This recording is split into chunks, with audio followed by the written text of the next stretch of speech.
Luke chapter 15, the parable of the lost sheep. All the tax collectors and sinners were approaching to listen to him, and the Pharisees and scribes were complaining, "This man welcomes sinners and eats with them." So he told them this parable.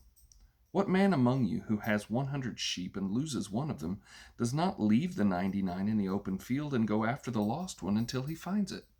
When he has found it, he joyfully puts it on his shoulders, and coming home, he calls his friends and neighbors together, saying to them, "Rejoice with me, because I have found my lost sheep." I tell you, in the same way, there will be more joy in heaven over one sinner who repents than over 99 righteous people who don't need repentance. The parable of the lost coin. Or what woman who has 10 silver coins, if she loses one coin, does not light a lamp, sweep the house, and search carefully until she finds it? When she finds it, she calls her women friends and neighbors together, saying, "Rejoice with me, because I have found the silver coin I lost." I tell you, in the same way, there is joy in the presence of God's angels over one sinner who repents.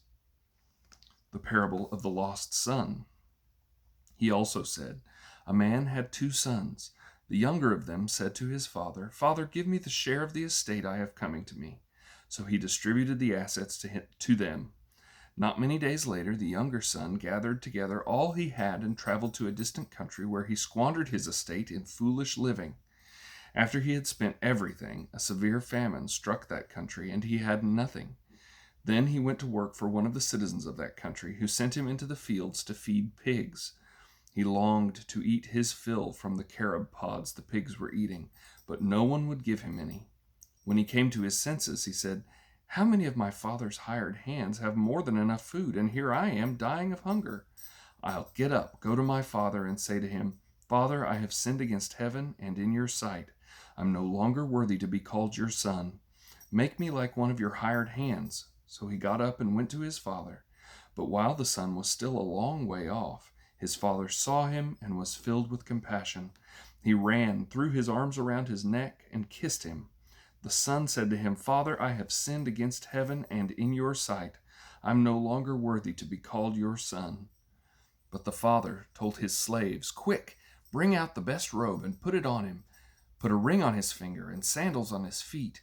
Then bring the fatted calf and slaughter it, and let's celebrate with a feast, because this son of mine was dead and is alive again.